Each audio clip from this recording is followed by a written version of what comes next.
आपने अब तक बहुत सी कथाएं सुनी होंगी, बहुत से रहस्य सुने होंगे, लेकिन आज जो कहा जाने वाला है वह साधारण नहीं है, क्योंकि यह वह सत्य है जिसे शास्त्रों में संकेतों में छिपाकर रखा गया। यह वह रहस्य है जिसे सीधे शब्दों में कभी नहीं बताया गया।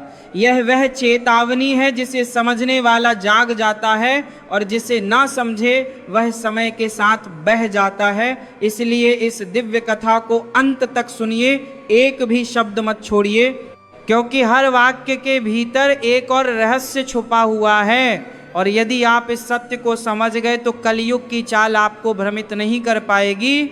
और इसी कारण आप सभी से निवेदन है कि हमारी इस दिव्य वाणी को सुनते हुए चैनल धर्म की पुकार को अवश्य सब्सक्राइब करें और कमेंट में राधे राधे अवश्य लिखें, क्योंकि ऐसा ज्ञान हर जगह नहीं मिलता। और इसी भाव के साथ जय गौरी नंदन, आज की इस दिव्य कथा में हम प्रवेश करते हैं। शास्त्र कहते हैं कि जब भी किसी युग का संतुलन अत्यधिक बिगड़ने लगता है, जब अधर्म धर्म का मुखौटा पहन लेता है, जब सत्य कमजोर और असत्य शक्तिशाली दिखने लगता है, तब केवल दैत्य ही नहीं आते, तब केवल असुर ही नहीं आते, बल्कि एक ऐसी शक्ति सक्रिय होती है जिसे शास्त्र काल की चेतना कहते हैं। और उसी चेतना का व्यक्त रूप है काल पुरुष। काल पुरुष कोई साधारण राक्षस नहीं है, वह कोई तलवार लेकर युद्ध करने वाला दैत्य नहीं है, वह भीड़ में दिखने वाला शत्रु नहीं है, बल्कि वह समय का प्रतिनिधि है। वह समय की वह शक्ति है जो युग के कर्मों का फल लेकर आती है। और इसीलिए काल पुरुष को न तो रोका जा सकता है, न उससे युद्ध किया जा सकता है, क्योंकि उससे लड़ना स्वयं समय से लड़ना है। गरुड़ पुराण, विष्णु पुराण और महाभारत के शांति पर्व में संकेत मिलता है कि जब मनुष्य अपने कर्मों से स्वयं पतन का द्वार खोल देता है, तब काल स्वयं सक्रिय हो जाता है। और काल जब चलता है तो किसी की आयु नहीं देखता, किसी का पद नहीं देखता, किसी की भक्ति का दिखावा नहीं देखता, वह केवल कर्म देखता है। काल पुरुष इसलिए आते हैं क्योंकि कलयुग में पाप केवल व्यक्तिगत नहीं रहता, वह सामाजिक बन जाता है, वह व्यवस्था बन जाता है, वह संस्कृति का हिस्सा बन जाता है। और जब पाप को सामान्य मान लिया जाता है, तब काल पुरुष की छाया पृथ्वी पर उतरती है। शास्त्र यह भी कहते हैं कि काल पुरुष कभी अचानक प्रकट नहीं होता, उसके आने से पहले संकेत दिखाई देते हैं, लेकिन मनुष्य उन संकेतों को विज्ञान संयोग या अफवाह कहकर टाल देता है, और यही उसकी सबसे बड़ी भूल बन जाती है। जब गुरु बिकने लगे, जब धर्म व्यापार बन जाए, जब साधु पहचान से नहीं बल्कि प्रचार से पहचाने जाएं, जब माता पिता बोझ और संतान अधिकार समझने लगे, जब नारी सम्मान नहीं बल्कि उपभोग बन जाए, जब सत्य बोलने वाला मूर्ख और झूठ बोलने वाला चतुर कहलाने लगे, तब समझ लेना चाहिए कि काल पुरुष ने अपने पांव इस धरती पर रख दिए हैं। काल पुरुष का कार्य विनाश करना नहीं है, उसका कार्य न्याय करना है, लेकिन उसका न्याय कठोर होता है क्योंकि वह भावनाओं से नहीं कर्मों से चलता है। शास्त्रों में यह भी कहा गया है कि काल पुरुष का प्रभाव धीरे धीरे बढ़ता है। पहले विचार बदलते हैं, फिर व्यवहार बदलता है, फिर व्यवस्था बदलती है, और अंत में समाज स्वयं अपने विनाश का मार्ग बना लेता है, बनता है। इसीलिए काल पुरुष को बाहरी शक्ति समझना भूल है, वह हमारी ही बनाई हुई परिस्थितियों का परिणाम है। यही कारण है कि जब लोग कहते हैं अब कोई नहीं बचेगा, तो यह डर नहीं है, यह चेतावनी है। क्योंकि जब अधर्म सामूहिक हो जाता है, तब निर्दोष भी उसकी चपेट में आते हैं। जैसे सूखे जंगल में आग लगने पर हरा पेड़ भी जल जाता है। लेकिन शास्त्र यह भी कहते हैं कि काल पुरुष अंतिम नहीं है, वह मार्ग साफ करता है, वह बोझ हटाता है, वह सड़न को समाप्त करता है, ताकि उसके बाद धर्म की स्थापना हो सके। इसीलिए काल पुरुष के बाद ही कल्कि का आगमन संभव होता है। जहाँ काल पुरुष अंत करता है, वहीं से कल्कि आरंभ करते हैं। काल अंधकार है, लेकिन वही अंधकार प्रकाश का मार्ग भी बनाता है। इस कथा को समझने का अर्थ डरना नहीं है, बल्कि जागना है, अपने कर्मों को देखना है, अपने जीवन को धर्म के मार्ग पर लाना है।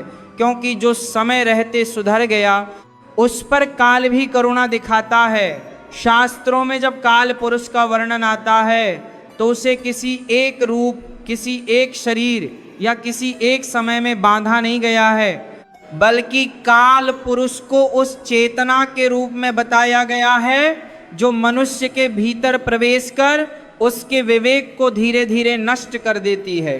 क्योंकि शास्त्र स्पष्ट कहते हैं कि जब विवेक समाप्त होता है तब विनाश अपने आप घटित होता है।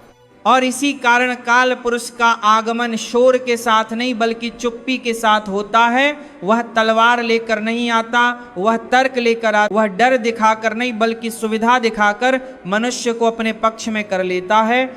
गरुड़ पुराण में यह संकेत मिलता है कि जब मनुष्य अपने कर्मों का दोष दूसरों पर डालने लगे, जब वह अपने पाप को परिस्थिति का नाम देने लगे, तब काल पुरुष उसके मन में स्थायी स्थान बना लेता है। क्योंकि वहाँ आत्मग्लानि समाप्त हो चुकी होती है, और जहाँ आत्मग्लानि नहीं होती वहाँ सुधार की कोई संभावना भी नहीं रहती।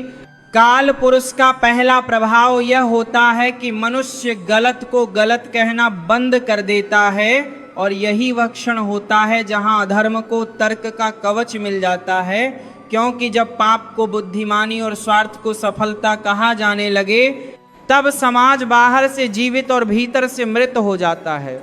महाभारत में यह बात स्पष्ट रूप से कही गई है कि जब सभा में सत्य बोलने वाला मौन हो जाए और असत्य बोलने वाला सम्मानित हो जाए, या बन जना के तम आए, तब समझ लेना चाहिए कि काल का प्रभाव आरंभ हो चुका है। क्योंकि उस समय धर्म स्वयं लज्जित होकर पीछे हट जाता है। काल पुरुष किसी को एक दिन में नहीं बदलता, वह आदतों को बदलता है, सोच को बदलता है, प्राथमिकताओं को बदलता है, और धीरे धीरे मनुष्य को ऐसा बना देता है कि वह अपने ही पतन को प्रगति समझने लगता है। और यही सबसे खतरनाक स्थिति होती है। शास्त्र कहते हैं कि जब मनुष्य को अन्याय देखकर क्रोध न आए, अधर्म देखकर पीड़ा न हो और पाप देखकर डर न लगे, तब समझ लेना चाहिए कि काल पुरुष ने उसकी संवेदनाओं को जड़ कर दिया है। क्योंकि संवेदना ही वह अंतिम दीवार है जो काल को रोक सकती है। काल पुरुष का प्रभाव समाज में तब सबसे अधिक दिखाई देता है जब गुरु केवल शब्दों तक सीमित रह जाएं, शास्त्र केवल सजावट बन जाएं और धर्म केवल त्योहारों तक सिमट जाए। क्योंकि उस समय आत्मा से धर्म निकल चुका होता है और केवल परंपरा बची होती है। पुराणों में यह भी कहा गया है कि काल पुरुष का सबसे बड़ा हथियार भय नहीं बल्कि मोह है। क्योंकि भय से मनुष्य भागता है, लेकिन मोह में फंसकर स्वयं चलकर विनाश की ओर जाता है। और यही कारण है कि कलयुग में बंधन दिखाई नहीं देते, फिर भी मनुष्य सबसे अधिक बांधा हुआ है। जब मनुष्य यह मान ले कि अब कुछ बिगड़ नहीं सकता, कि अब सब सामान्य है, कि अब सच बोलने की आवश्यकता नहीं, उसी क्षण काल पुरुष सबसे अधिक सक्रिय होता है। क्योंकि शास्त्र कहते हैं कि आत्मसंतोष पतन का पहला द्वार है। काल पुरुष उन पर शासन नहीं करता जो जागरूक हैं, वह उन पर शासन करता है जो सुविधा को सत्य से ऊपर रख देते हैं। और इसी कारण हर युग में कुछ लोग काल से बच जाते हैं और कुछ लोग उसी काल में विलीन हो जाते हैं। शास्त्र यह भी बताते हैं कि काल पुरुष कभी भी सीधे धर्म पर आक्रमण नहीं करता, वह पहले धर्म को कठोर बताता है, फिर उसे अप्रासंगिक कहता है और अंत में उसे हंसी का विषय बना देता है। और जब समाज स्वयं धर्म पर हंसने लगे, तब काल को रोकने वाला कोई नहीं बचता। यही कारण है कि कलयुग का युद्ध बाहर नहीं बल्कि भीतर लड़ा जाता है। और जो व्यक्ति अपने भीतर सत्य को जीवित रखता है, वही वास्तव में काल के प्रभाव से बाहर रहता है। क्योंकि काल पुरुष का अंत हथियारों से नहीं बल्कि विवेक से होता है। जब शास्त्र काल पुरुष के अंत की बात करते हैं तो वहाँ किसी युद्ध का वर्णन नहीं मिलता, न ही किसी भयानक विनाश का, बल्कि वहाँ एक बहुत सूक्ष्म और गूढ़ परिवर्तन का संकेत दिया गया है। क्योंकि काल पुरुष का अंत बाहरी नहीं होता, वह भीतर से समाप्त होता है। और यही कारण है कि बहुत से लोग काल पुरुष को पहचान ही नहीं पाते, क्योंकि वे उसे किसी राक्षस या भयावह रूप में खोजते रहते हैं, जबकि काल पुरुष सबसे पहले मनुष्य की सोच में जन्म लेता है। भागवत पुराण में यह कहा गया है कि जब अधर्म अपने चरम पर पहुंच जाता है तब वह स्वयं अपने भार से टूटने लगता है, और यही वह क्षण होता है जब काल पुरुष अपनी सीमा को लंघ देता है। क्योंकि काल स्वयं भी ब्रह्म के नियमों से बंधा हुआ है, वह अनंत नहीं है। काल पुरुष का सबसे बड़ा भ्रम यह होता है कि वह स्वयं को सर्वशक्तिमान समझने लगता है, और यही उसका अंत बनता है। क्योंकि शास्त्र स्पष्ट कहते हैं कि जो स्वयं को ईश्वर के स्थान पर बैठा लेता है उसका पतन निश्चित होता है, चाहे वह व्यक्ति हो, समाज हो या पूरा युग। जब समाज में कुछ लोग अन्याय के बीच भी धर्म का दीप जलाए रखते हैं, जब कुछ आत्माएं भय के बीच भी सत्य को नहीं छोड़ती, जब कुछ लोग लाभ के बजाय कर्तव्य को चुनते हैं, तब वही लोग काल पुरुष की शक्ति को धीरे धीरे क्षीण कर देते हैं। क्योंकि काल केवल वहीं टिकता है जहां अज्ञान होता है।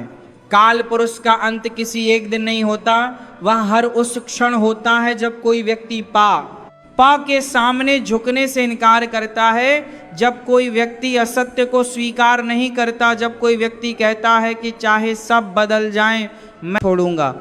इसीलिए शास्त्रों में कहा गया है कि कलयुग में भी धर्म समाप्त नहीं होगा, वह केवल सिमट जाएगा, कुछ हृदयों में सीमित रह जाएगा, और उन्हीं हृदयों के कारण काल पुरुष पूर्ण रूप से विजयी नहीं हो पाएगा। जब काल पुरुष अपनी चरम सीमा पर होता है तभी धर्म का बीज भी सबसे गहराई में अंकुरित होता है। क्योंकि अंधकार जितना घना होता है प्रकाश उतना ही समीप होता है, और यही वह बिंदु है जहाँ काल की गति रुकने लगती है। शास्त्रों में संकेत है कि जब अधर्म स्वयं को धर्म कहने लगे, जब असत्य स्वयं को सत्य घोषित करने लगे, और जब पाप को अधिकार कहा जाने लगे, तभी कल की तत्व सक्रिय होता है। और कल की कोई केवल एक देह नहीं बल्कि चेतना का विस्फोट है जो काल के चक्र को तोड़ देता है। काल पुरुष का अंत इसलिए नहीं होता कि कोई उसे मार देता है, बल्कि इसलिए होता है क्योंकि उसका समय पूरा हो जाता है, और समय से बड़ा कोई नहीं, यहाँ तक कि काल स्वयं भी नहीं। और यही कारण है कि हर युग के अंत में केवल वही बचते हैं जिन्होंने अपने भीतर धर्म को जीवित रखा होता है। क्योंकि जो भीतर से जीवित है उसे कोई काल निगल नहीं सकता। अब यही वह क्षण है जहाँ यह दिव्य वाणी पूर्ण होती है। यदि यह कथा आपको सोचने पर मजबूर करे, यदि यह शब्द आपके भीतर कुछ जगह दें, यदि यह प्रवचन आपको अपने कर्मों की ओर देखने को विवश कर दे, तो समझ लेना कि यह कथा अपना उद्देश्य पूरा कर चुकी है। धर्म की यह पुकार बाहर नहीं भीतर से उठती है, और जो इसे सुन लेता है वही वास्तव में काल से मुक्त हो जाता है। जय गौरी नंदन, धर्म की जय हो।